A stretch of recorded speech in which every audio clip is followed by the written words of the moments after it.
Boa noite. Na verdade, nesse momento é o momento que nós vamos entregar as nossas orações, as nossas petições ao nosso Papai do Céu. E diz o Espírito de Profecia, quando nós oramos, o céu não desce. Nós somos levados até a presença de Deus. E por isso, nesse momento, nós vamos cantar esse louvor. Nós vamos orar porque nós queremos dar um pulo até o céu através da oração.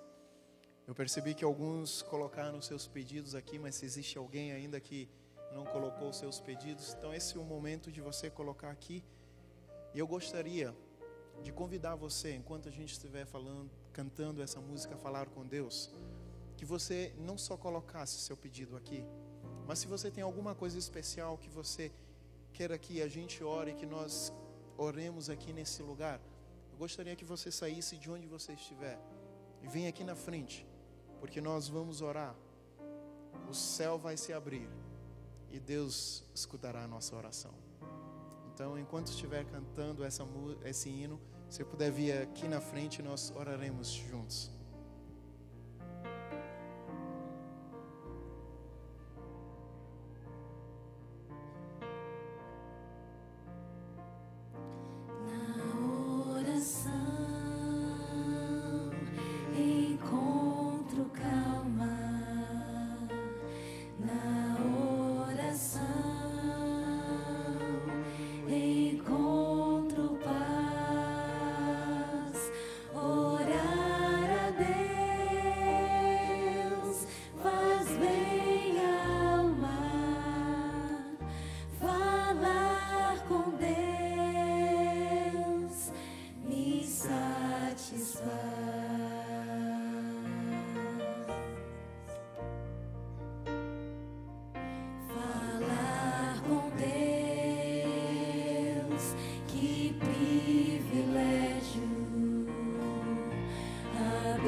Aqui nessa caixa tem muitos pedidos de orações aqui.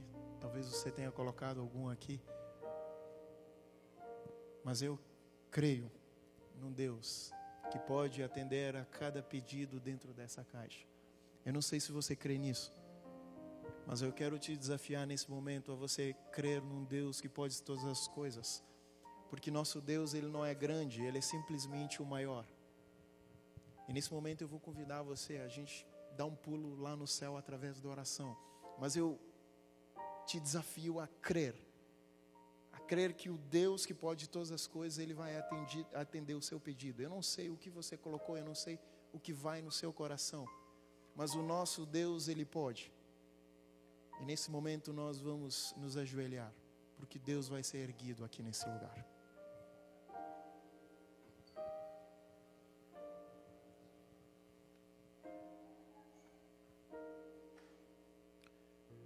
Senhor, nós te agradecemos, bondoso Deus, porque o Senhor tem feito maravilhas nas nossas vidas.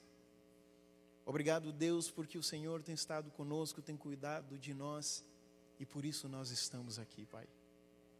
Nós somos gratos porque o Senhor é um Deus presente, um Deus bondoso, um Deus de misericórdia. Mas, Deus, muitos de nós chegamos aqui porque nós entendemos que o Senhor é um Deus que pode fazer todas as coisas, Pai. E muitos aqui, talvez a gente tenha percebido coisas na nossa vida onde nós mesmos não encontramos soluções. E por isso nós olhamos para Ti como a solução para os nossos problemas. E nesse momento, bondoso Deus, eu não sei o que tem passado no coração de cada um, mas que o Senhor possa sondar cada pedido no mais íntimo de cada coração, Pai. E nesse momento que o Senhor possa atender a cada pedido de oração de acordo com a Tua vontade, Pai. E Deus, nós queremos falar para Ti que nós cremos no Teu poder, nós cremos no Teu agir. E por isso nós estamos de joelhos aqui, porque nós entendemos que o Senhor fará a diferença na nossa vida, Pai. E por isso, ao terminarmos essa oração, Pai, nós ergueremos com a certeza de que o Senhor atendeu os nossos pedidos. E com a certeza de que o Teu poder será manifestado na nossa vida. Obrigado pela certeza da Tua presença aqui no nosso meio. Ao sairmos daqui, que o Senhor possa nos encher com a Tua palavra. Obrigado por tudo, nós oramos e finalizamos essa prece, mas ela vai carimbada no nome de Jesus. Amém.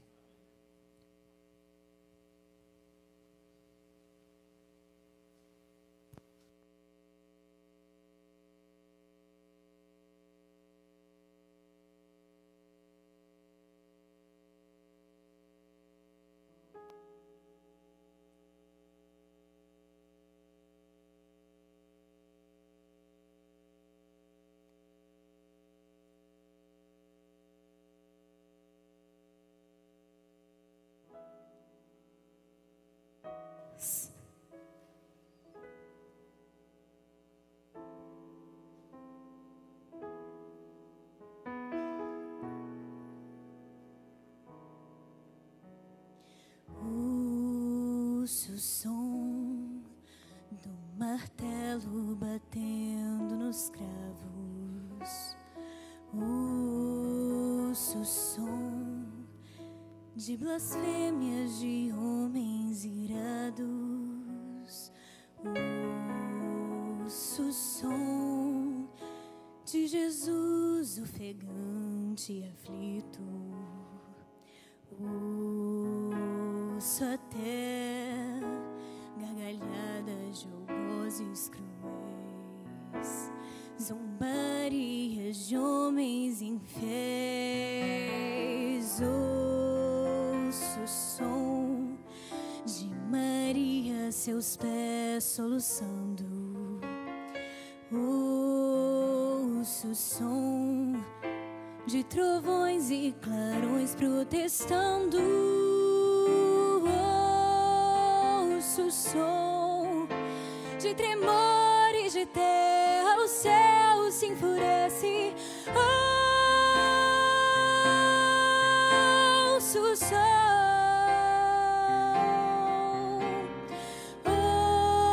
ouço o som de angústia, de de gemidos, ouço o som de esperança aos homens perdidos. Vejo o Pai com seu coração dilacerado por estar de Jesus separado. Que mistério! Mas a morte brotou nova vida, a tragédia rompe a alegria, salvação chegou ao pecado.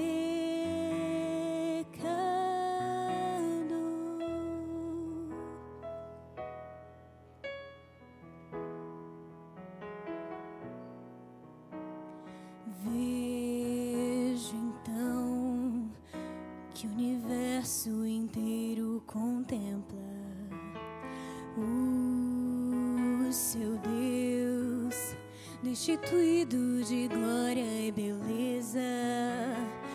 Vejo até a agonia dos espectadores ao olhar essa cena tão forte e brutal. O ataque das forças do mal. Vejo ali os discípulos em desespero, pois Jesus, o seu mestre, o pão verdadeiro, morto foi, e seu sangue escorre naquele madeiro. Quanta dor!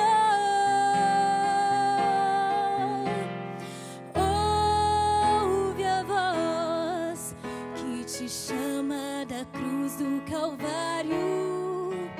É Jesus que pagou o preço tão necessário.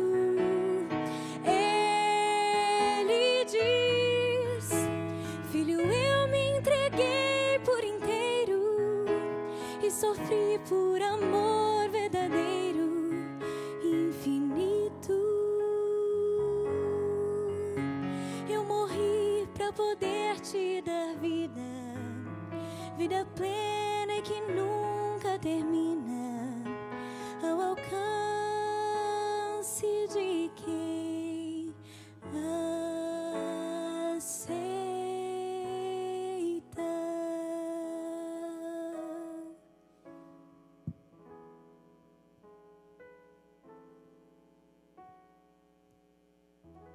Amém.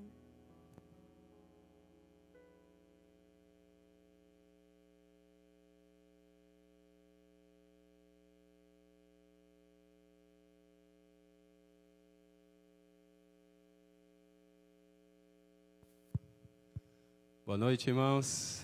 Obrigado, Tereza. Deus seja louvado pela sua presença nessa noite. Estou muito feliz. Como foi a sua terça-feira? Você percebeu que a semana começou bem fria, nublada, e agora está vindo para ficar mais quentinha, mais aberta. Eu tenho certeza que até o sábado, Deus vai nos dar dias maravilhosos, maravilhosos. Eu quero agradecer a Deus por esse dia, porque você veio aqui, porque Deus certamente tem um plano maravilhoso na vida de cada um de nós. E eu tenho certeza de que aquilo que Deus tem feito tem gerado frutos na vida de muitas pessoas. E nessa noite você vai ver de que os frutos não são em vão. Eu há um bom tempo que eu não prego mais com papel. Não porque eu pregava antes com papel. Falei até para o pastor Heron de que eu gostava tanto de pregar com papel, de que no início do meu ministério, que quando eu entrava na igreja e os irmãos viam o tamanho do calhamaço de tanto de papel, já se assustavam e diziam assim, o sermão hoje vai longe. E alguns já iam contando as minhas folhas. Só que depois que eu saí de uma igreja grande que me exigia, às vezes, pregar com papel, eu fui mandado para um distrito bem no interior. Era no litoral do Paraná, Guaraqueçaba. Alguém já ouviu falar de Guaraqueçaba? Eu fui pastor lá. É bem lá numa ilha, lá num lugar bem distante. eu tinha 3 igrejas em ilhas, então tive que aprender a pilotar barco. E tinha 3 igrejas no continente, na parte normal, onde a gente tinha acesso de carro, e 3 que só tinha acesso de barco. E eu me recordo de que aquele lugar foi um lugar de muito aprendizado para mim, de muito aprendizado. Uma das coisas que eu aprendi ali foi a orar, porque o que eu passei no meio daquele mar, muitas vezes, não foi brincadeira. Eu me recordo uma vez que os irmãos, eles entendem muito, então quando eles viam uma nuvem lá, passou, te apressa, porque está vindo um vento sul aí, e esse vento vai te pegar se você não se adiantar. Eu disse, não, irmão, está tudo limpo aqui, está tudo maravilhoso, não tem como. Pastor, te apressa. E uma vez, na minha teimosia, fiquei lá conversando com as pessoas e peguei o barco sozinho. Uma viagem que normalmente eu fazia em meia hora, numa voadeira, eu fiquei 1h30 no meio do mar, e ondas batendo, e o sol se pondo, e você lá no meio do mar sozinho. Olha, irmãos, ali eu nunca orei tanto igual aquele dia, sabe? Aprendi a orar naquelas situações.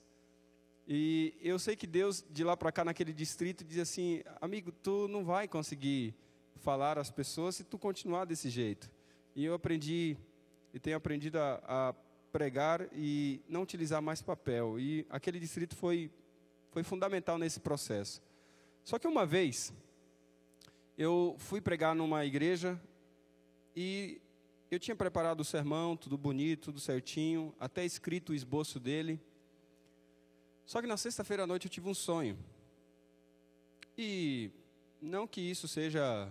Não sou nenhum profeta, tá bom, irmão? Só deixar claro isso, tá? Mas eu tive um sonho, e no sonho Deus dizia assim, você vai pregar sobre esse assunto, você não vai pregar isso que tu preparou. No sonho, Deus falava assim para mim, tu vai pregar sobre esse assunto.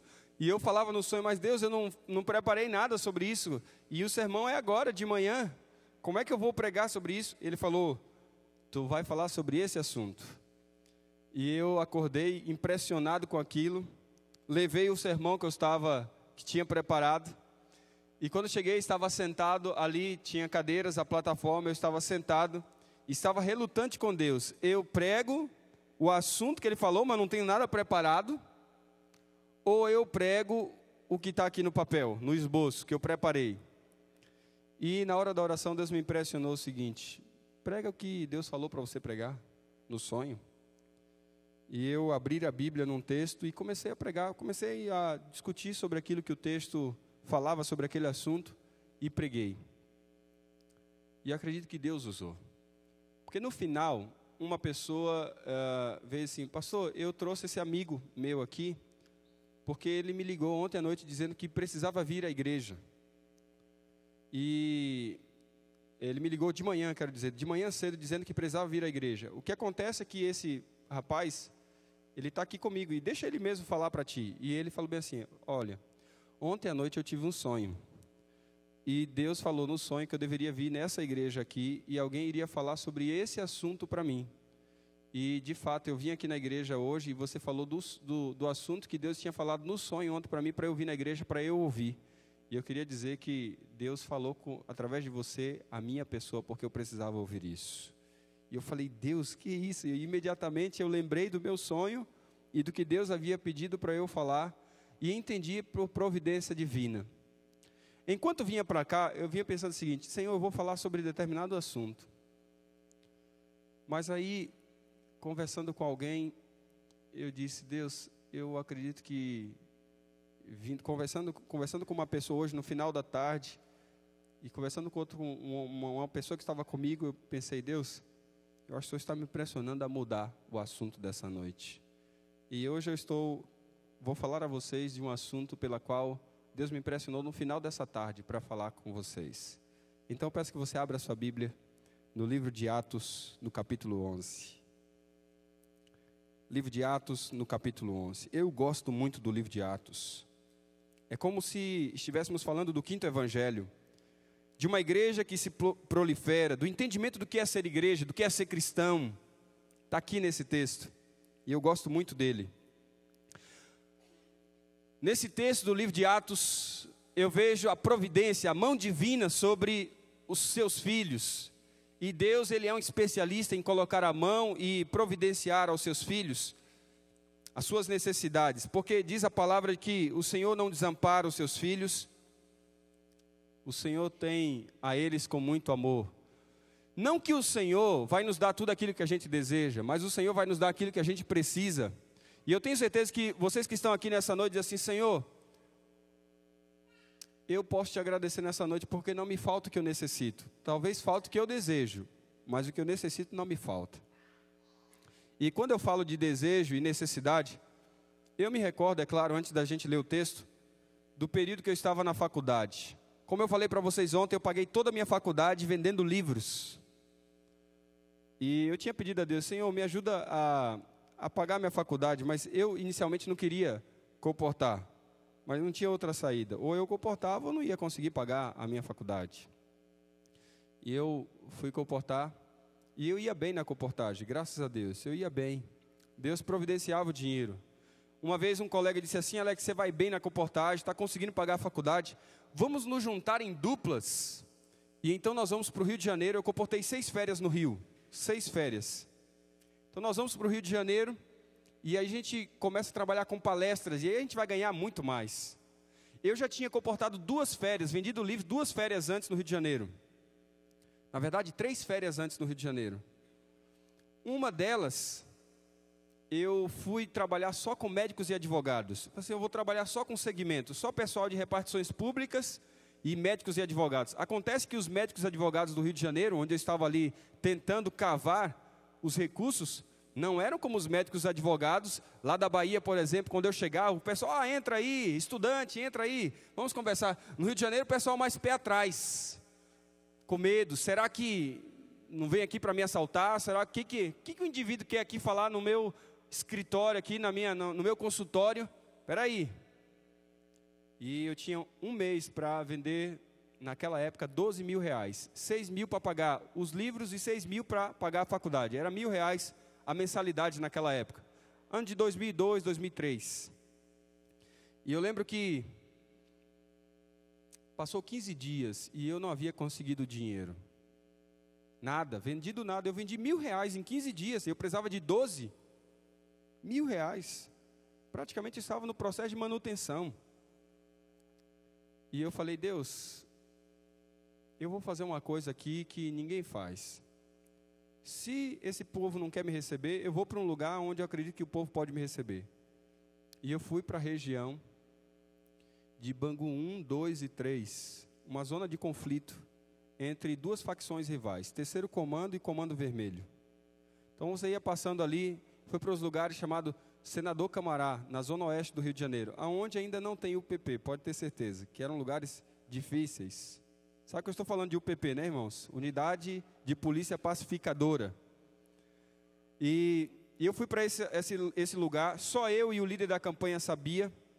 E disse assim: não, rapaz, não faça isso. Eu falei bem assim: mas se eu continuar aqui eu não vou vender, então eu vou para um lugar que ninguém vai, porque todo mundo às vezes tem medo, e eu vou lá e Deus vai me proteger. E eu fui para esse lugar aí, faltando 15 dias para pagar a minha faculdade. Então eu quero ser breve no que eu passei lá. E de como Deus atuou. De como Deus, Ele, quando tem um plano, um propósito, Ele abre portas. E eu lembro que eu cheguei o primeiro dia. Tem algum carioca aqui? Carioca? Tem uma remanescente ali, tem mais. Não senta, carioca é gente boa. Só tem uma aqui na igreja hoje. Então, você vai se familiarizar, eu acho que eu posso falar. Eu lembro que eu cheguei naquele bairro do Senador Camará, que é um lugar perigosíssimo, porque é zona de conflito mesmo, ali o tráfico que manda. E eu lembro que eu fui numa mercearia para comprar um cartão telefônico. Veja, eu era estudante, estava fazendo teologia para ser pastor. Fui lá, comprei um cartão telefônico, porque eu queria ligar para o meu contato que eu tinha lá. Era uma diretora de uma escola que havia dentro daquele lugar. E eu cheguei lá, liguei para ela, só que na mercearia, eu disse assim: olha, estou procurando rua tal. O camarada disse assim: quem é você? E fez uma entrevista. E eu, muito inocente demais, fui lá até o meu contato e ela chegou e disse assim: Dona Dalva, nunca esqueço o nome dela. Ela disse assim: Alex, alguém te perguntou de onde você veio, quem você era aqui? Eu falei: não. Tem certeza? Eu falei: não. camarada da mercearia perguntou, fica tranquilo, porque aqui existem olheiros do tráfico, são pessoas que são pagas para saber quem entra e quem sai aqui. Então eles mais ou menos já têm ideia com você, mas deixa eu te alertar de algumas coisas. Quando você entrar aqui, entra de camisa sempre para o lado, sempre dentro da calça, porque eles podem achar que você pode ter arma, pode ter alguma coisa. Só lembrar para você aqui, curioso morre cedo, tá? Então não olhe para trás, não olhe para frente às vezes, nem para os lados. Olhe para o teu objetivo e às vezes você vai ter que olhar para o chão, porque curioso é que morre cedo. E outra coisa, obedeça o toque de recolher. Obedeça o toque de recolher. Eu lembro, por exemplo, de um dia lá que um garoto não obedeceu o toque de recolher às 9h45 e ele atravessou às 10 horas da noite uma passarela e ele não conseguiu chegar até o final, ele foi metralhado. Várias e várias vezes, você não vê isso, é claro, na TV, como eu vi lá. Mas quando eles queriam fazer queima de arquivo, eles simplesmente faziam duas coisas. Ou eles arrancavam a cabeça e andavam assim mesmo na rua, com a cabeça, só com a cabeça, para mostrar que não se brinca lá. Ou então eles tinham um método, chamavam o método de forno micro-ondas. Eles colocavam as pessoas dentro de carros velhos, carros antigos, como Fusca, Kombi, e tocavam fogo, e no dia seguinte você só via copos carbonizados. Os carros queimados. Você vai perguntando, por que esses carros estão queimados? Foram mortes. Então ela disse assim, fique alerta. Eu dei palestra na escola, peguei endereço dos filhos, dos pais dos alunos ali, e comecei a visitar. Só que eu não estava tão ligado e não tinha me antenado de que quem eu estava visitando, muitos deles eram filhos de traficantes. E eu lembro que um dia, eu estava andando assim, e eu estava entrando num beco que dava acesso a muitas ruas. Vem cá, pastor Carrafa, só para ilustrar o que aconteceu. Eu estava andando, fica aí. Aí eu estava andando, estava chegando, e aí quando eu estava chegando, eu vi um camarada assim, a essa distância, e ele estava com muitos papelotes de droga na mão, o olho desse tamanho, uma buteca de olho assim, arregalado, certamente tinha usado muita droga, e com uma arma na mão. E na hora que eu me aproximei, ele disse assim, psiu, vou falar igual o carioca aqui, tá bom? Psiu, você aí, irmão, vem aqui, irmão. E eu me aproximei dele, né?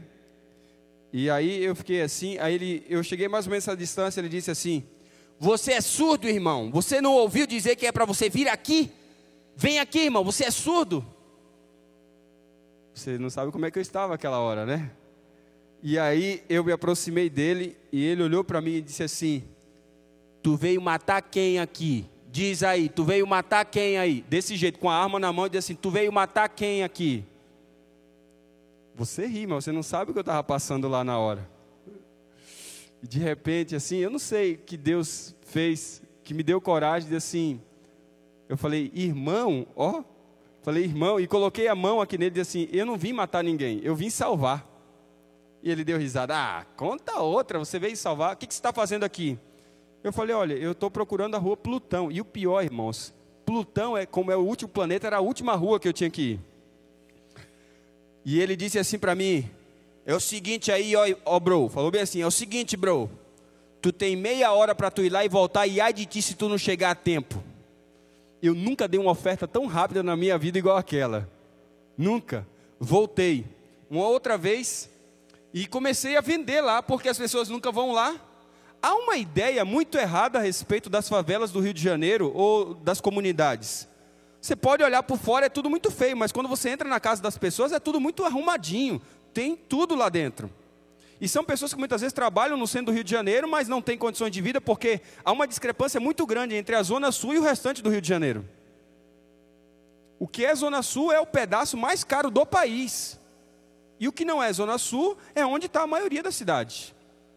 Então as pessoas, elas vêm trabalhar no centro do Rio e na Zona Sul. E eu estava ali com os endereços, e eu estava entrando então numa rua, e eu estava perdido, porque há muitos becos. E eu vi um grupo de jovens, só que não era um grupo assim de jovens assim. Eu falei, eu vou lá perguntar para esses jovens onde é que fica. Quando eu cheguei lá perto, eram uns camaradas truncados assim. Sabe aqueles camaradas que usam aqueles óculos gigantes assim, que tapa todo o rosto? E eu perguntei, e aí jovens? Cheguei e disse assim, né? Eu estou procurando aqui rua tal. Aí um cara disse assim, Ah, essa rua aí, mané, é facinho para tu achar. Tu segue reto aqui, tu pega a esquerda, mais uma esquerda, esquerda, tu segue reto e tu chegou no bagulho. Foi assim que ele falou. E eu fui. Só que à medida que eu ia indo, passou o carro. Pode ficar que eu vou te usar aqui. À medida que eu ia indo, é sério, à medida que eu ia indo, ia ficando cada vez mais 100 pessoas ali, as ruas vazias. E todo mundo sabe que quando as ruas vão ficando vazias, sem movimento e dá em direção à linha do trem, é queima de arquivo. Todo mundo sabe disso lá no Rio. E eu pensei, eu estou vindo aqui, intruso aqui na comunidade, tentando vender livros para pagar a faculdade, esse camarada deve estar achando aqui, o que esse camarada que está aqui? E aí eu pensei, eu vou voltar. Sabe por que eles fazem? Às vezes eles pegam as pessoas e eles amarram num saco e amarram na linha de trem. Então o trem não tem como parar, estraçalha a pessoa viva, ou às vezes eles matam e amarram lá só para queima de arquivo. Isso aconteceu quando eu estava lá. E eu voltei depressa, só que quando eu voltei, eu tinha que voltar e infelizmente não tinha outro caminho, eu tinha que passar por eles. Mas aí eu tentei passar, e eu tentei passar reto assim, tranquilo, né, na boa, e de repente um dia assim, psiu, ei. E aí, bro, achou a parada ou não achou? Aí, senta aí, pastor, eu vou te chamar então, pra você não ficar paradinho aqui. E aí ele disse assim, eu disse assim, não, tá tudo certo. Eu disse, não, você tá com cara que não tá nada certo, volta aqui. Ai, irmãos. Eu tinha passado reto, tranquilo, e eu falei, não, tá tudo certo. E um disse assim, tu tá com cara que não tá nada certo, volta aqui. E eu voltei. Na hora que eu voltei, eu estava com os endereços na mão. Um traficante disse assim, me dá esses endereços aqui. E pegou tudo da minha mão e começou a falar assim, esse tu não vai, esse tu não vai, esse tu não vai, esse tu não vai, esse tu não vai. E eu, na maior inocente, disse assim, por que eu não posso ir? Aí um disse assim, um baita de um negão assim, bem cheio de tatuagem, disse assim, tu não vai lá porque lá é o Morro do Sapo, e lá chove bala para fazer peneira. Falou bem assim. Sabe o que era o Morro do Sapo, irmãos? O Morro do Sapo era o cume do morro, onde ficava o QG. Você lembra daquela vez que os policiais invadiram o Morro do Alemão, e quando eles chegaram no topo do morro, foi aquela festa? Por quê? Porque ali ninguém chega. É ali que está a nata do tráfico. E esses endereços eram lá, eram mais de 10 endereços, eu não podia perder. Deus estava me dando a bênção de vender ali. Eu estava vendendo às vezes por dia R$1.500 ali, para pagar minha faculdade, e estava dando certo, porque ninguém vai lá. E eles são carentes, eles tinham dinheiro. Sabe que eu falei, gente, eu preciso ir lá. E eles falaram assim, mas tu não vai lá. Eu falei, aí eu abri minha bolsa, e falei, gente, eu sou um estudante, olha aqui, eu sou estudante, quero levar saúde para as pessoas, olha os livros, mostrei minha carteirinha de estudante e tal. Aí de repente, esse negão pegou o celular e disse assim, alô, é o seguinte, ó, tá subindo sangue bom aí, assim. E aí chegou para mim e bateu no meu ombro e disse assim, vai na paz, irmão. E eu pensei, com que paz que eu vou subir lá? Mas eu fui. E olha, gente, eu nunca tinha visto uma coisa daquela. Eu vi na pele. Gente com binóculos, metralhadora, e eu ia dando bom dia, dava bom dia até a cachorro, né? Subindo ali e tal. E eu vendi para todos aqueles traficantes lá, as esposas deles lá, para os filhos, revista Nosso Amiguinho, Vida e Saúde, livros, para encurtar diante de tantas histórias. Uma outra vez, eu estava procurando a Rua Olga, número 15. E quando eu entrei na rua, eu vi um filão de gente. Falei, que estranho isso. Filão de gente na rua, o que é? Boca de fumo. Sabe o que é boca de fumo, né, irmãos? Onde se vende a droga. Espero que não, irmãos. Né, pastor Gilson? Mas que já tenha ouvido falar, pelo menos, né? E o filão de gente, mulher grávida, idoso, criança, todo mundo. Irmãos, eles chegavam a vender um saco de 60 quilos de papelote a R$10 cada. Você pode imaginar quanta grana não ia ali? Era muito dinheiro. E aí eu entrei na boca de fumo. E agora? Existe uma lei lá no Rio, é o seguinte: se tu entrou na boca de fumo, tem que acontecer o quê? Se tu entrou na boca de fumo, o que tem que acontecer? Comprar droga. Como é que tu entra na boca de fumo e não compra droga? Ou tu compra droga, ou tu é X9. E o que eles fazem com o X9? E agora, irmãos? Compra droga ou não? Já tem irmão assim, compra. Nessas horas que a palavra vem na nossa mente. Irmãos, por que a gente diz, igreja, se apegue à palavra? Porque vai chegar um momento que a palavra não vai estar na nossa mão. A palavra tem que estar onde? E Deus me fez lembrar de um texto. Olha que texto que Deus me fez lembrar. Ser fiel até a morte e dar-te a coroa da vida. Mas Deus me fez lembrar de outro texto também. Quem é fiel no pouco, também é fiel no muito. E eu pensei, Deus, 6 caras, 2 com metralhador em cima, 2 embaixo e 2 distribuindo a droga lá dentro do muro, do outro lado do muro. E nessa hora eu lembrei de uma história. Eu lembrei de uma história que eu não posso contar o que eu fiz lá e como aconteceu, mas eu posso contar um pouco. Porque eu fiz um pacto com Deus de nunca contar as minhas atitudes, de fato, o que eu fiz para sair daquele lugar ali, que foi feio. Eu lembrei da história de Davi. Que Davi entrou na terra dos filisteus e se fingiu de doido. Você entendeu a minha estratégia? Entendeu a minha estratégia? Deus me fez lembrar o seguinte: você está em terra inimiga, se você comprar droga, você vai me desonrar, mas você precisa sair vivo daqui.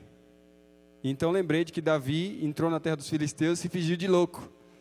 Irmãos, eu já espumei um dia na minha vida pela boca, já me estribuchei do chão, eu só ouvi uma voz dizendo assim: moleque, sai daqui agora, moleque, porque eu gritava e urrava e espumava pela boca e o pessoal achava que era louco. Mas na verdade eu queria era sair daquele lugar. Você sabe que quando a gente está num momento de pânico e de medo, você faz coisas que você nem imagina. Você pula muro alto e você nunca imaginou que você poderia pular. Você passa pelo meio do arame e você não se arranha, ou pelo menos não sente dor naquela hora. Eu só sei que eu estava do outro lado da rua com o coração na mão e Deus havia me livrado daquela. Uma outra vez, deu o toque de recolher, eu me empolguei tanto na casa da pessoa que eu estava vendendo os livros, que quando eu saí eu tinha vendido R$1.000 só para ela ali, só para uma pessoa, e naquela época era muito. E quando eu saí na rua eu estava muito feliz, agora era só pegar o ônibus e voltar para casa, só que quando eu olhei era 10h30 e o toque de recolher era às 10 horas, e eu estava sozinho na rua, eu não podia mais voltar para casa da pessoa, para dormir na casa dela, eu não conhecia ela direito. Só foi o primeiro contato para vender o livro. E agora? Fui em direção ao ponto de ônibus, mas nessas horas, queridos, até os motoristas de ônibus não param mais. E eu estava no ônibus orando a Deus, eu estava com tanto medo que eu nem tirei os cheques e o dinheiro do bolso, que estava aqui no meu bolso. E eu comecei a orar a Deus, porque a uns 200 metros começaram a se aproximar 2 camaradas com 2 metralhadoras e uma 12. E eu pensei, Deus, esses camaradas vão me matar hoje aqui. Eles não vão me perdoar. E eu dava a mão e nada de ônibus parar. E eu dava a mão e ninguém. E quando ele já estava assim, a uns 50 metros, como se fosse na porta da igreja, dizia assim: garoto. Na hora que ele falou um garoto, eu dei a mão, parou uma Kombi velha. E eu não quis nem saber, entrei na Kombi. Mas quando entrei lá na Kombi e olhei no retrovisor, eram 2 traficantes lá dentro. E eles disseram assim: o que tu está fazendo na rua essa hora? Tu vai para onde? Falando igual eles assim mais ou menos, tá? E eu disse assim: eu vou para o centro de Bangu. E ele disse assim: tu não sabe que essa hora tem toque de recolher? Tu quer morrer, moleque? E eu falei: não, eu só estou trabalhando, estudando, eu sou um estudante. Ele disse o seguinte: você vai ter que dar dinheiro aí para nós. Eu falei: eles vão roubar tudo que eu vendi hoje. E eu vim orando, e eles iam cochichando na frente, e eu sozinho atrás, no banco de trás da Kombi. Nessas horas muitas coisas passam na sua cabeça. Muitas coisas passam na sua cabeça. Você acredita que os 2 me deixaram na porta na porta lá da campanha, onde estavam os estudantes, e eles disseram o seguinte: dá qualquer coisa aí. Eu dei 5 para eles, sabe? Até nessa hora a gente...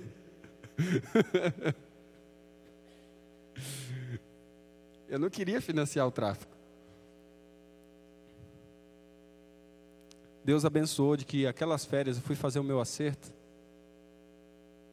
E eu nunca imaginaria que Deus pudesse ser tão bom comigo. Quando eu fui fazer o meu acerto, o tesoureiro disse assim: escolha uma passagem aérea para qualquer lugar do Brasil. Eu falei: não, eu quero ver meus pais. Estão na Bahia, então pode escolher, porque você foi o campeão de todo o estado do Rio de Janeiro. Só na favela deu para vender mais de 17 mil reais em 15 dias. E 14 mil reais foram em cheques. Eu nunca vi uma coisa dessa acontecer. Nenhum cheque caiu. 14 mil reais em cheque, nenhum cheque cair, não é humano, não é. É para cair, e não caiu nenhum. O fato foi que, quando esse colega me chamou para a gente voltar para o Rio de Janeiro e comportar, nós começamos 15 dias a marcar palestras. E começamos a marcar palestras, e marcamos mais e mais palestras. Só que ele arrumou a namorada no final dos 15 dias, e os outros 15 dias a gente ia dar as palestras. Então a gente ficou 15 dias sem ganhar nada, só marcando, para nos outros 15 dias a gente dar as palestras. E um dia ele voltou, faltando 2 dias para a gente começar a dar as palestras. A gente marcava tudo naqueles palm tops. A gente pegou, comprou os livros, encheu no porta-mala, tinha um videoprojetor, um computador. Só que ele arrumou a namorada e nesse dia ele não, por voltar tarde do namoro dele, ele não deixou o carro na casa da irmã, que tinha cedido a garagem para nós. E deixou o carro na frente. E eu falei: Timóteo, tira pelo menos o computador, né, do carro lá. E ele tirou o computador.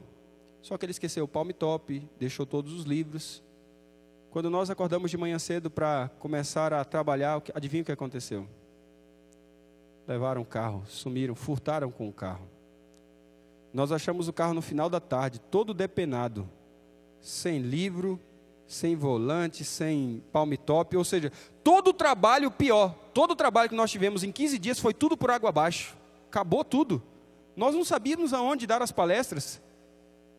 E o Timóteo, a mãe dele, era dona de terras de cacau. Eu não, eu era pé rapado, não tinha o que fazer. Eu tinha que trabalhar para pagar, ou não tinha como. E o Timóteo disse o seguinte: eu vou pagar as despesas do carro e você paga as despesas do livro. Então eu tive que trabalhar aqueles outros 15 dias para pagar uma despesa de uma dívida que nós contraímos agora pelo roubo. E nós orávamos a Deus: Senhor, que o Senhor converta esse bando de ladrão pelo tanto de grande conflito que eles levaram. Que eles levaram muito livro bom. E nós pedimos a Deus para que Deus convertesse eles. E Deus converte. Deus converte. Eu não sei de nenhuma história de alguém que tenha se convertido daqueles livros, mas talvez tenha alguém. E eu, graças a Deus, consegui depois dos 15 dias pagar a dívida, mas eu não tinha dinheiro para pagar a faculdade. Eu voltei até a faculdade, contei a história para o tesoureiro, ele disse o seguinte: eu te dou 2 meses para você arrumar o dinheiro e pagar a faculdade. Eu falei: mas como? Eu sou aluno interno, como é que eu vou trabalhar para pagar 7 mil reais de faculdade aqui dentro? Ele disse: te vira. Porque o mundo é assim, irmãos. O mundo é te vira. Te vira. E eu sei por experiência própria, porque passou os 2 meses, eu comecei a enrolar o tesoureiro e dizer assim: amiga, eu não tenho como. Eu sei o que várias vezes, eu passei isso na pele, de ir almoçar e a catraca travar. E não ter como almoçar, porque eu estava em débito na tesouraria. E eu tinha que receber uma autorização do setor financeiro, para então me liberar, mais aquele mês, consegui levar até o final do ano. E o tesoureiro chegou para mim: nem apareça aqui se você não tiver o dinheiro para pagar do que você deve, do que você vai estudar. E eu lembro que eu falei: dessa vez eu vou comportar sozinho. Fui para o Maranhão, sozinho. Fui lá para o interior do Maranhão. Imperatriz, Açailândia, Balsas. Alguém conhece aquela região lá? Fui para lá. Pense num lugar quente, irmãos. Pense num lugar quente. E eu entendi porque lá batiza tantas pessoas. Porque lá é uma antecipação do inferno. O diabo nem pisa lá. De tão quente que é o lugar, muito quente. E eu trabalhei um mês inteiro e só consegui o dinheiro para pagar a minha dívida. Eu nunca imaginei que eu teria que trancar a faculdade por causa de dinheiro. Nunca. Você imagina assim, eu posso trancar a faculdade por questões familiares, por questões de saúde, mas trancar o meu sonho de ser pastor por causa de dinheiro, sendo que o meu Deus é dono de tudo? Aquilo não entrava na minha cabeça, mas eu aceitava. Sabia da soberania de Deus em todas as coisas. Quando aconteceu aquilo naquele ano passado, eu não reclamei dele. Falei, Deus, eu vou ser fiel a Ti, vou fazer a minha parte. Então lembrei de um cartão que há 1 ano e meio atrás alguém tinha me dado, de um telefone de um doutor, do Rio de Janeiro. E eu estava no Maranhão. E Deus falou assim, liga para esse camarada. Eu fui numa mercearia, essas lojas que vendem cartão telefone, comprei um cartão de 20 unidades. Para ligar para um celular no Rio de Janeiro do orelhão. Imagina. Foi eu colocar o cartão assim, fazer... rapidinho, mas deu tempo para eu falar assim para ele. Eu falei, doutor, a doutora Ana me deu esse seu telefone. E ela disse que quando eu precisasse era para eu ligar para o senhor. Aconteceu isso e isso comigo e eu preciso que o senhor me ajude. E ele disse assim, como que eu vou te ajudar? Eu não sei nem quem é você. Ele falou, qual o seu nome? Eu falei, Alex Palmeira, e falei meu nome completo. E ele disse assim, e se essa ligação for do presídio? Ele falou assim, se você estiver me extorquindo, eu não vou te ajudar. Eu falei, doutor, eu sou estudante de teologia, eu preciso da sua ajuda. Ele falou, qual o seu nome mesmo? Eu falei, Alex Oliveira Palmeira. Ele disse, desculpa jovem, mas eu não posso te ajudar. E quando ele falou, eu não posso te ajudar, o telefone caiu. Aquilo me desanimou, e eu peguei o ônibus e voltei para São Paulo, naquele busão, 2 dias de viagem, com toalha da poltrona 1 a 45, lotado o ônibus. Quando eu cheguei em São Paulo, eu estava com dinheiro da minha dívida para pagar e trancar a faculdade. Quando eu cheguei na porta da tesouraria, o tesoureiro chegou, e quando ele me viu, ele disse assim, porque como eu morei um tempo na Bahia, eles achavam que eu sou baiano, mas não, eu sou paulista. E ele disse assim, tu tá aqui, tô vendo dinheiro na tua mão, tu é um baianinho. Ele falou bem assim, tu é um baianinho cabra da... Tu sabe o resto, né? Tu é um baianinho cabra da peste mesmo, ele falou. Eu falei, por que você está dizendo isso? Ele falou, porque eu estou vendo que tu está com dinheiro aí na mão, e ontem você depositou um dinheiro aqui. Eu falei, não, eu não. Eu estava em viagem ontem. Ele falou, não, você depositou, tem um dinheiro aqui em teu nome aqui. Eu falei, não. Ele falou, entra aí, vamos rastrear o dinheiro. Quando ele rastreou o dinheiro, sabe quem havia depositado? O doutor. Eu não sei o que ele fez, mas possivelmente deve ter ligado lá na faculdade e perguntado, tem algum Alex aí? Assim, assim, assado. Como é que está a situação dele? Confirmou que era verdade. Depositou R$6.000 na minha conta. Ninguém faz isso, irmãos. Ninguém faz isso. Ninguém deposita R$6.000 numa ligação de 2, 3 minutos de um orelhão do Maranhão. Ninguém faz isso. Mas eu sou prova viva de que Deus pode fazer quando a gente é fiel a Ele. Quando a gente se coloca à disposição de estar aberto à sua atuação, sem medir consequências, mesmo nos momentos bons ou nos momentos difíceis, de glorificar o seu nome. Como aconteceu no dia do roubo do carro. E eu falei, Deus, muito obrigado, eu vou honrar esse dinheiro. Como é que eu iria honrar esse dinheiro? Como é que a gente honra um dinheiro desse? Estudando, tirando notão. E eu falei, eu vou tirar notão e vou mandar o boletim para esse camarada. E mandei o boletim para ele, e mandava livro para ele, dizendo que eu estava orando para ele, agradecido. Dizia assim, ó amigão, aqui ó, é 10, é 9, é 10, é 9,5, é 10, é 10, é 10, está aqui, olha. Estou honrando o teu dinheiro. Passei aquele semestre tranquilo, paguei a dívida, ele depositou o dinheiro. E quando foi no semestre seguinte, fui comportar, ganhei bolsa normalmente.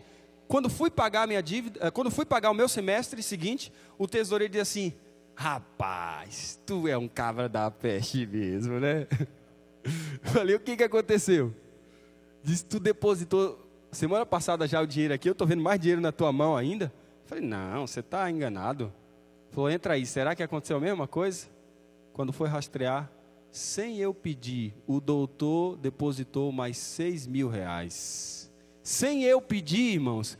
E eu entendi, pela graça de Cristo, que eu tinha que continuar mandando o boletim para ele, né?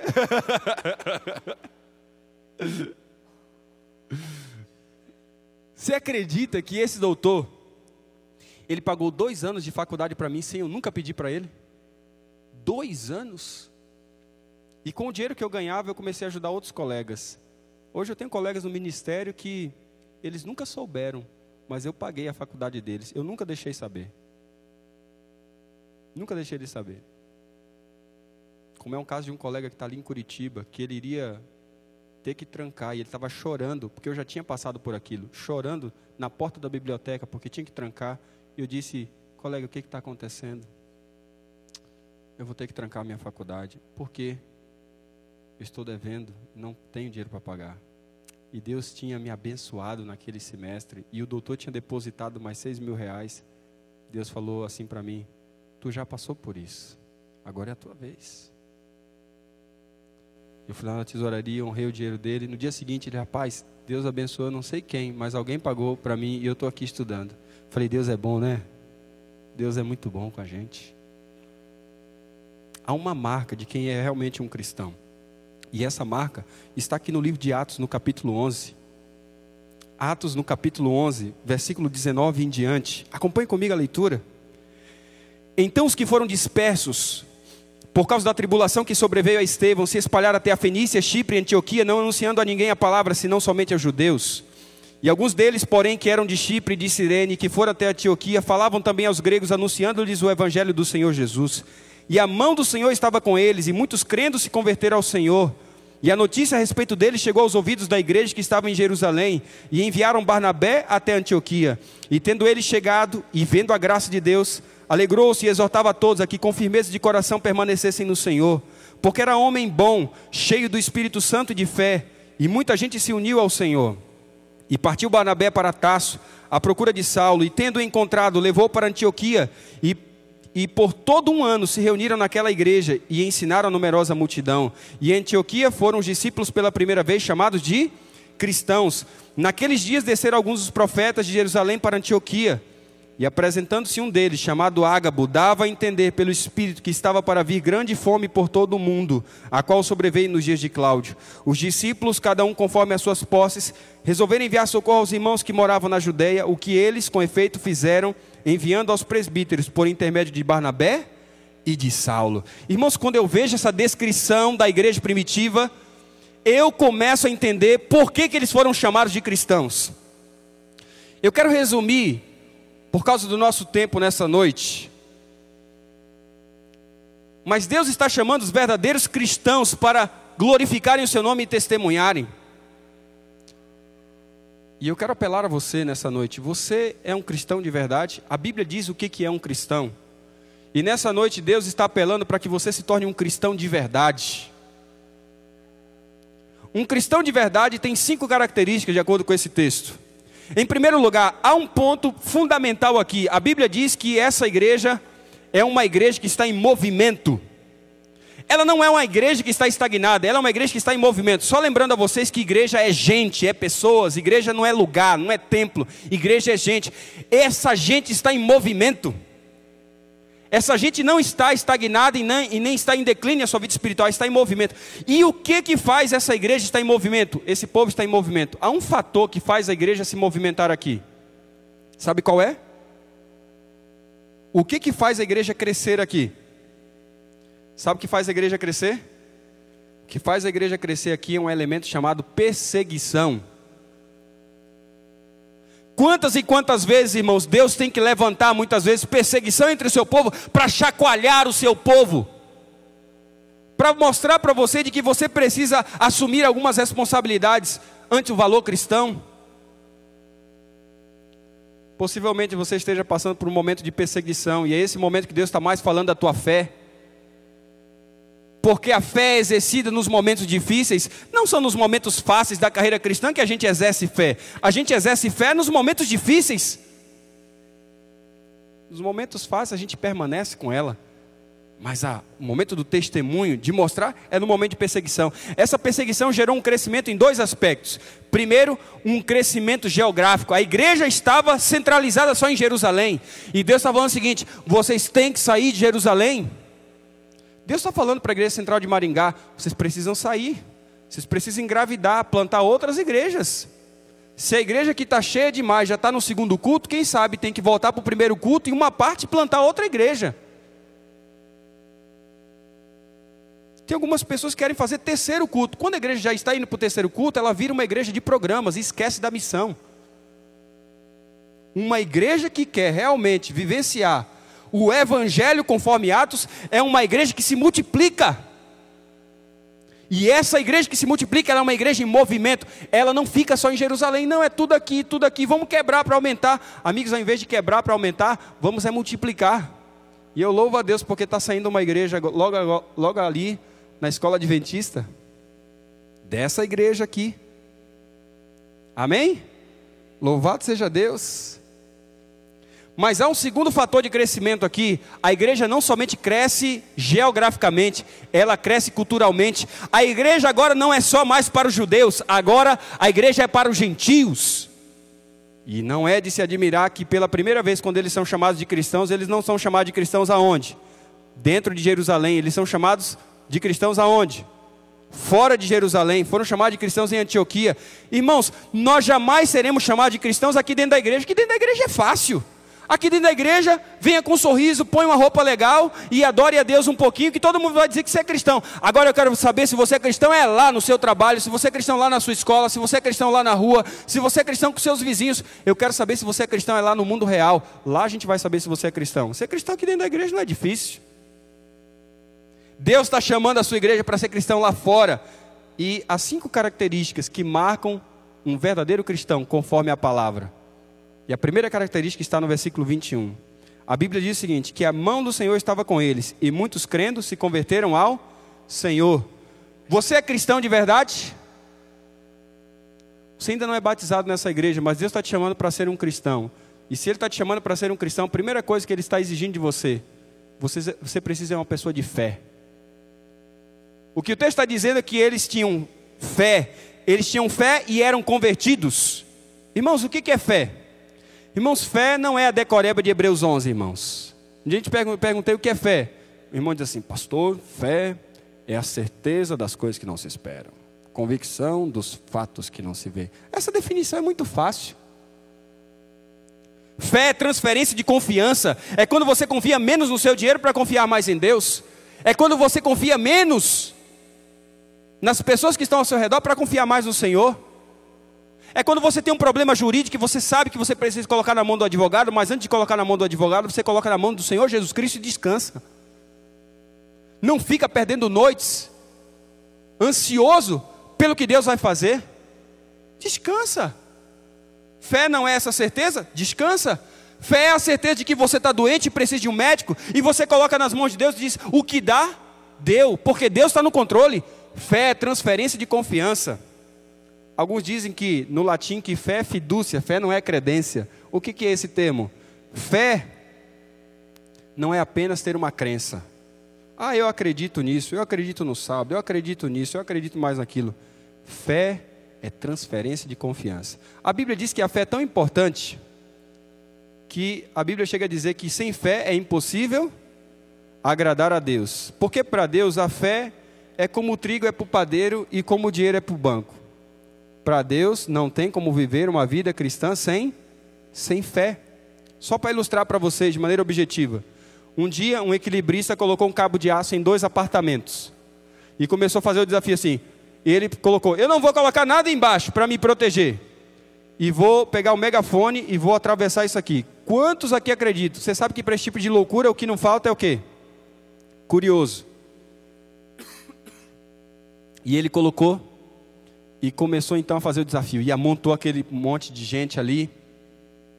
Amontou aquele pessoal ali. E ele então disse assim: quantos aqui acreditam que eu posso atravessar? E o povo dizia: porque o povo quer ver a coisa acontecer. Nós temos fé, o grande equilibrista, pode passar. E o danado foi lá e passou. Quando chegou, ele fez o segundo desafio, disse assim: quantos aqui acreditam que eu posso passar com um carrinho de mão? E o povo dizia: nós temos fé, é o grande equilibrista, vai lá, pode passar. E ele foi lá com um carrinho de mão e passou. Depois ele falou assim: eu quero fazer o último desafio. Quantos aqui acreditam que eu posso passar com esse carrinho de mão, mas além de passar com esse carrinho de mão, eu posso passar com alguém aqui dentro? E o povo dizia: nós temos fé, é o grande equilibrista, pode passar. Então ele pegou o megafone e disse assim: então por favor, suba um voluntário. Quem foi? Quem tinha fé? Se perguntar para qualquer pessoa aí na rua se eles têm fé em Deus, você acha que eles vão dizer o quê? Que eles têm fé no diabo?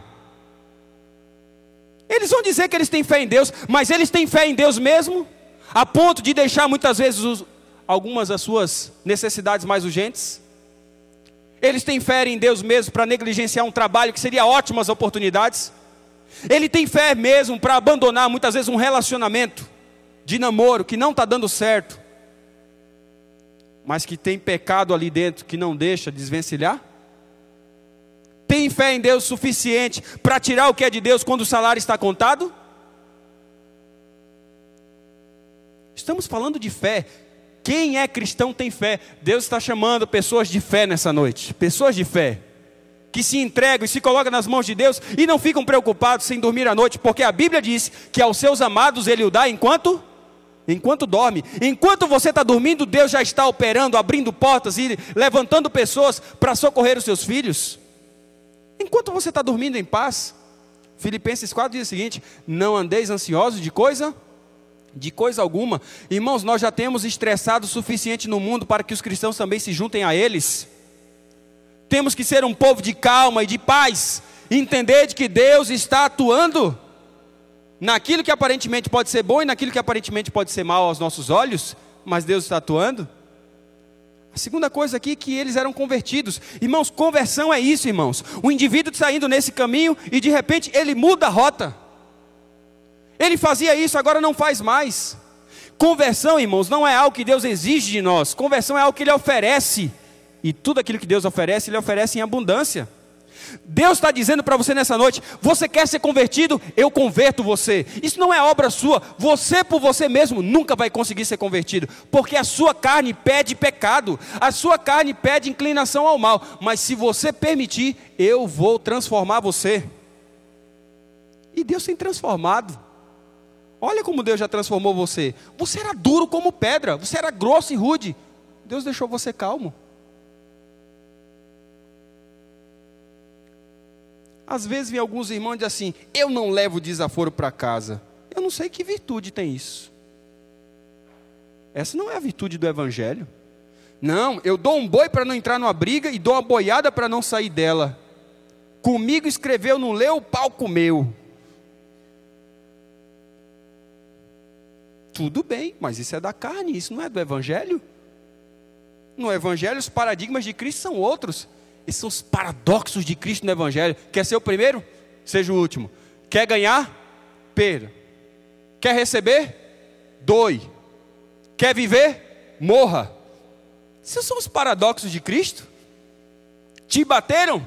Não retalie. Não retalie. Uma vez uma irmã chegou e disse assim: você é um pregador, não sei o quê, que você fez o quê? E eu fiquei calmo. Respirei fundo, contei de 1 até 10, porque a minha vontade também de a carne pede retaliação. E você: Deus, eu não posso descer esse padrão. Meu padrão é outro. Respira fundo, fica calmo e ora. E ora. Não há. Conversão é isso. Segunda característica de quem é cristão, para a gente adiantar, versículo 23. Tendo ele chegado e vendo a graça de Deus, alegrou-se e exortava a todos a que com firmeza de coração permanecessem no pastor, no ancião, na esposa do pastor. Permanecessem aonde? No Senhor. Irmãos, se dependesse das pessoas, muitos aqui já não seriam mais cristãos. Muitos aqui já não seriam mais cristãos. Mas o que nós estamos dizendo para você, meu amigo, é que quem é chamado a ser parte dessa igreja, é chamado para ser cristão. E quem é cristão permanece no Senhor. Eu tive uma irmã na igreja muito difícil. E ela um dia chegou para mim e disse assim: pastorzinho, já foi logo me detonando. Se você quiser saber se o seu sermão tá bom ou não, é só olhar para minha cara. Olha da irmã. Se você quiser saber se o seu sermão tá bom ou não, olhe para minha cara e você vai ver se tá bom ou não. E eu, ai Senhor, me ajuda, né? E disse assim para ela: ô minha irmãzinha, se eu conduzisse a minha vida pela cara feia dos outros, eu nem me olhava no espelho todo dia. Eu não conduzo a minha vida pela cara feia das pessoas. Eu conduzo a minha vida pela face resplandecente de Jesus Cristo, que se renova a cada manhã na minha vida. É disso que conduz a minha vida. Se eu tivesse que perder noite por cada cara feia que eu vejo, eu não ia dormir. Essa mesma irmã um dia chegou para mim e disse assim: ninguém nessa igreja sorri para mim. E eu falei: é simples a senhora entender isso. Volta para casa e se olha no espelho que a senhora vai entender por quê. A senhora não sorri para ninguém? Quer que as pessoas sorriem para você? Sorria você primeiro. Peguei uma irmã que havia um coral na igreja. Um coral que ia pegar metade da igreja. E aí eu falei: irmãos, nós não temos como alimentar esse povo, temos que fazer um junta-panelas. Beleza? Beleza. Então eu cheguei: Chica, vamos fazer um junta-panelas. Eu sei que tu faz aquele feijão. Pode fazer um feijão? Sabe o que ela disse?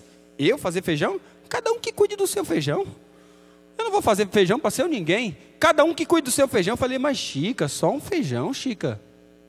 Eu não vou fazer feijão, eu nem vou vir aqui, vou comer na minha casa. Isso era uma sexta-feira. Sexta-feira à tarde, ela foi fazer o feijão dela. E sabe aquelas pessoas que têm duas cozinhas em casa? Uma cozinha da semana de bater, bater, bater, e aquela cozinha toda planejada, linda, perfeita? Naquele dia ela foi fazer o feijão dela na planejada. E adivinha o que aconteceu com o feijão dela? Eu queria que tivesse queimado o feijão, irmãos. Explodiu a panela. Foi feijão, acabou com toda a cozinha dela. Acabou com toda a cozinha dela. E no dia seguinte, sábado de manhã, vem a Chica para mim, me pedir perdão, porque disse que Deus havia falado na tragédia com ela. Veio ela mansinha. Ai, pastor, eu tenho que te falar uma coisa. Te pedir perdão. Que o senhor ontem me pediu um feijão e... olha, pastor, o senhor não sabe o que aconteceu, e contou toda a história. E eu disse assim: Chica, tu tem que aprender uma coisa que todo membro de igreja tem que aprender. Sabe o que é? Nunca negue um feijão para o seu pastor. Está ouvindo? Nunca. Nunca negue. Essa mesma Chica, e com isso eu tenho que terminar assim, essas histórias, ela tinha um lugar cativo na igreja. Tem alguns que parece que acham que tem isso, não sei como. Mas o negócio dela era sentar nesse banco aqui, o segundo banco, na pontinha. E um dia eu entrei na igreja, não sei como, eu estava ali, entrei, cheguei antes que ela e sentei. Aqui, e estava ali e tal, e de repente, ela veio entrando na igreja, e chegou e me viu assim, e disse assim: pastor, dá licença, esse é meu lugar. Se ela faz isso comigo, você acha que ela teria alguma dificuldade? Não que eu sou melhor que ninguém, mas você acha que ela não faria com outras pessoas? Aí eu falei: Senhor, eu tenho que ensinar essa mulher aqui, né? E eu disse assim: eu não vou sair não. Ela disse: eu sei, mas aqui é meu lugar. Mas eu falei: eu cheguei primeiro. E assim: mas aqui é o meu lugar. Eu falei: Chica, eu não vou sair daqui não, porque na igreja não existe lugar cativo. Aliás, os melhores assentos são para os nossos amigos aqui na igreja. Se você é nosso amigo e está aqui na igreja, nós valorizamos vocês demais. Os melhores lugares, as melhores coisas que nós queremos dessa igreja é para você. Quem é de casa é de casa. Se eu permanecesse nas pessoas, como eu falei, um dia um jovem disse assim: eu não vou para a igreja não, lá só tem hipócrita. Eu falei: amigo, vem para a igreja que ainda cabe mais um ainda lá. A igreja é feita de pessoas, irmão. Se você tirar as pessoas, você não tem igreja. Quem aqui é perfeito? Alguém disse que a igreja deixa de ser perfeita quando você coloca o pé nela. Aqui é um monte de pecador tentando ser melhor, tentando ajuda um do outro para ser melhor. Eu estou falando para você, amigo, que ainda não é batizado, que aqui é o melhor lugar. Eu sempre costumo dizer o seguinte, que a igreja é como a arca de Noé. Tem bicho e fede, mas é o único lugar que tem salvação. Entendeu o que eu disse, né? Entendeu o que eu disse?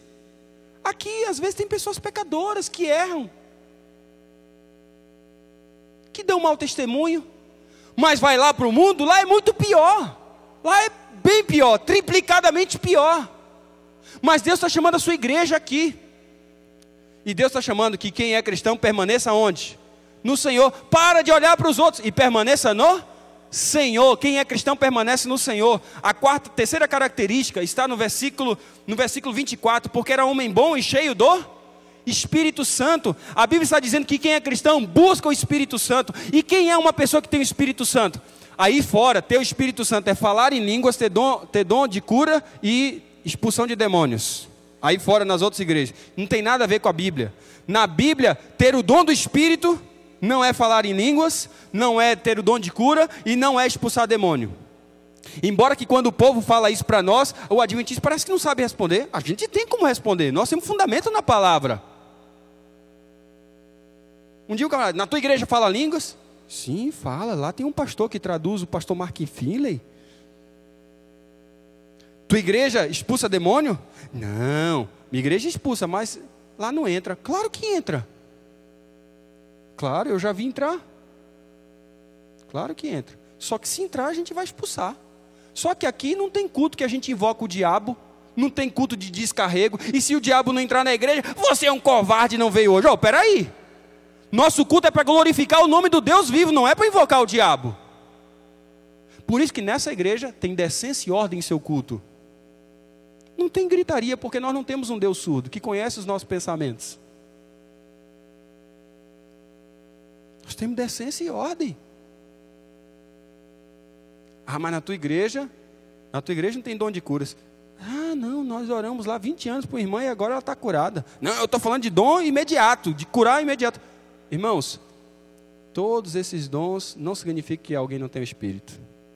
Na Bíblia, o verdadeiro sentido de que alguém tem o Espírito é alguém que tem os frutos do Espírito. Você tem o Espírito Santo? Então tem os frutos. O que é os frutos do Espírito?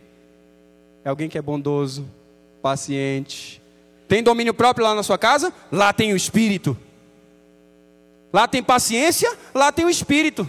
Agora, o que adianta falar um monte de línguas e bater na mulher? Você tem um outro Espírito, não o Espírito Santo, irmão. Não o Espírito Santo.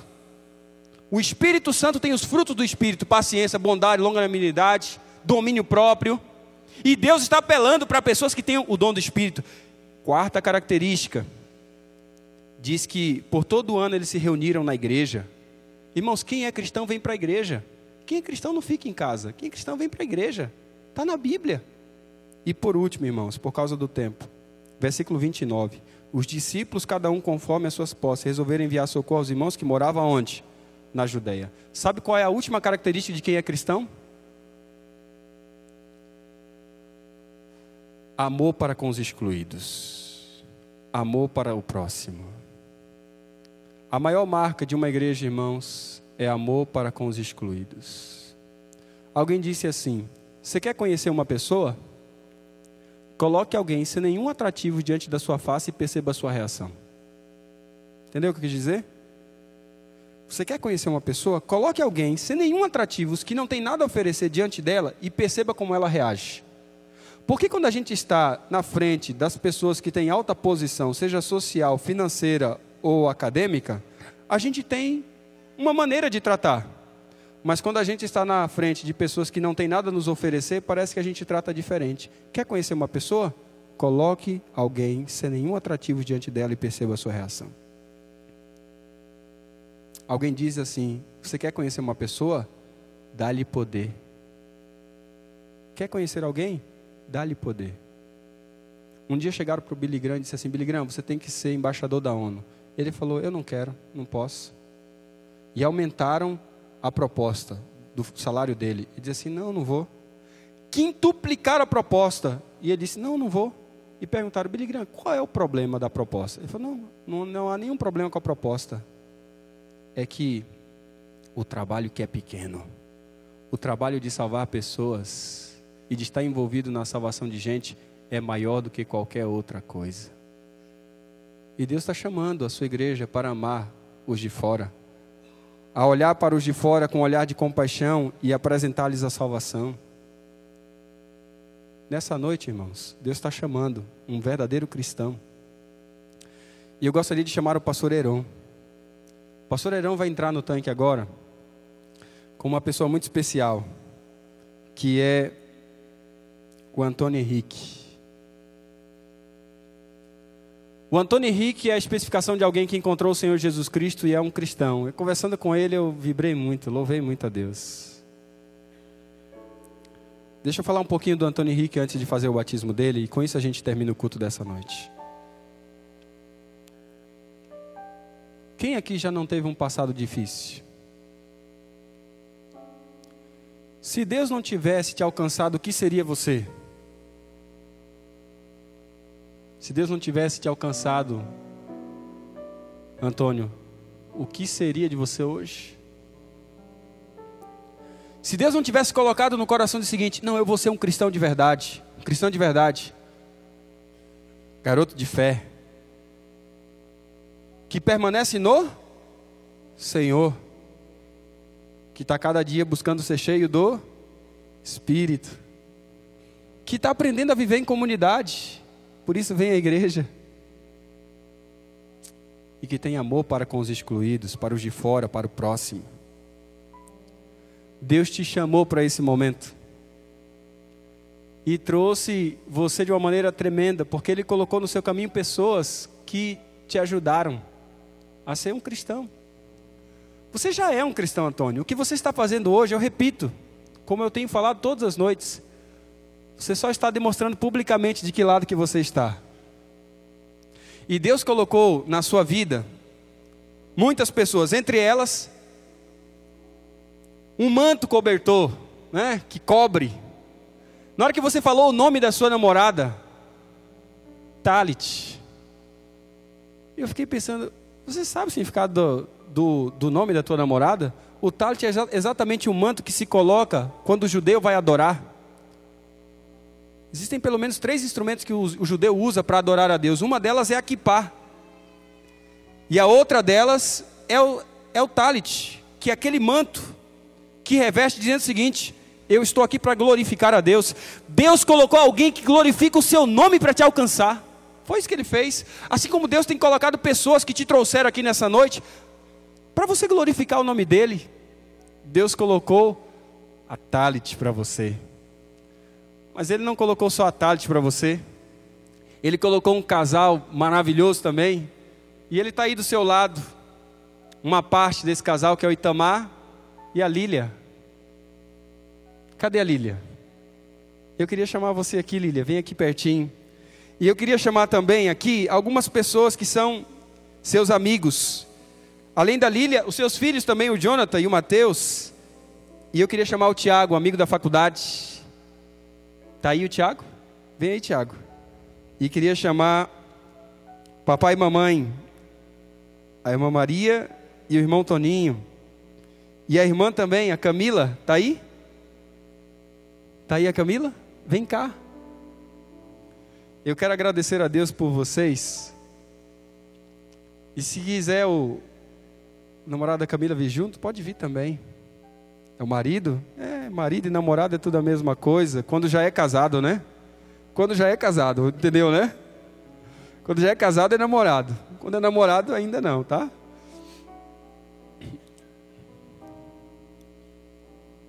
Eu vou dizer uma coisa para vocês, irmã Maria, irmão Toninho.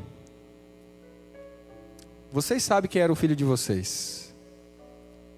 E sabem que ele está fazendo a melhor escolha. Ele está se desvencilhando de muita coisa que vai livrar ele de muita decepção. Porque ele encontrou o Senhor Jesus Cristo. E ser cristão é ser isso, é ser uma pessoa de fé.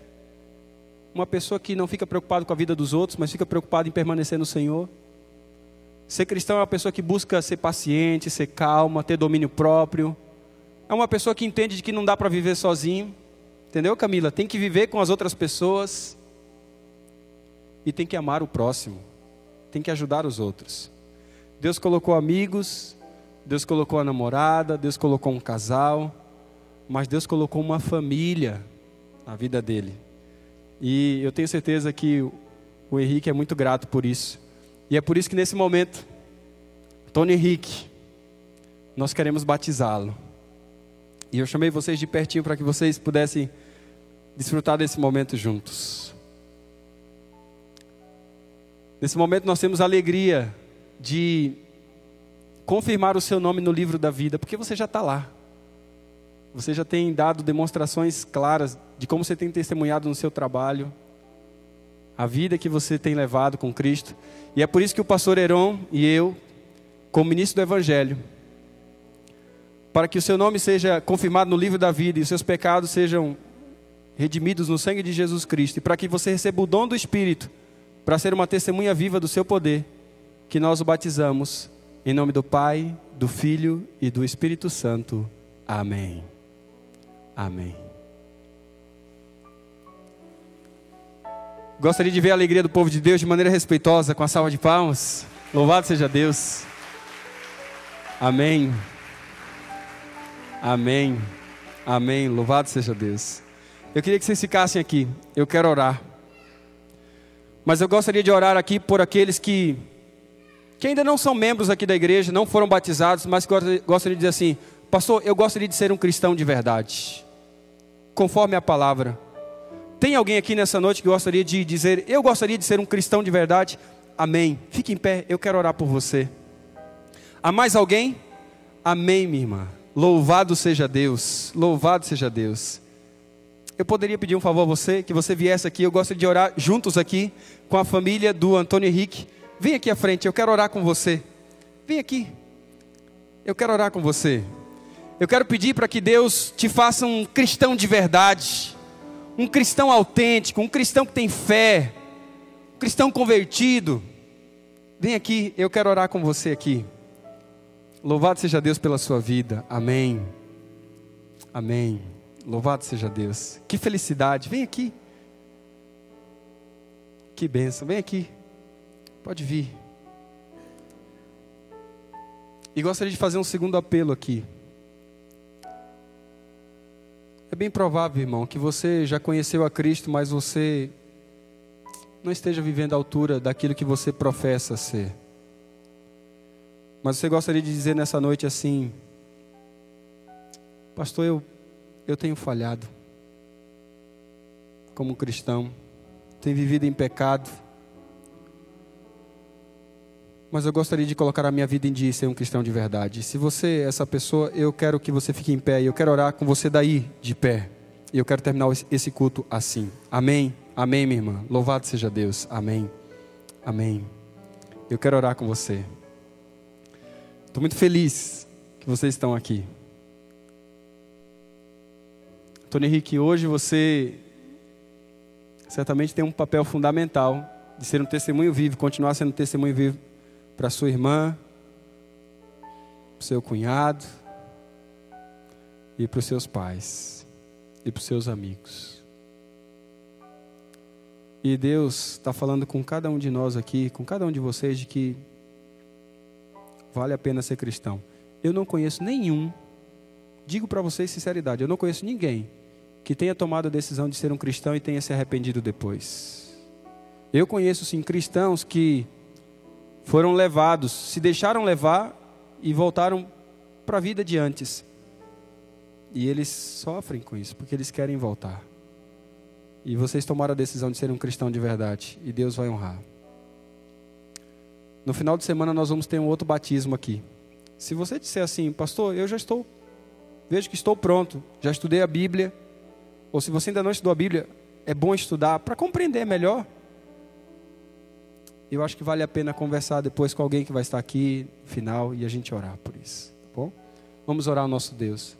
Deus e Pai, quando a gente fala da Tua palavra, a gente se empolga, a gente até passa da hora. Mas é porque há vida na Tua palavra.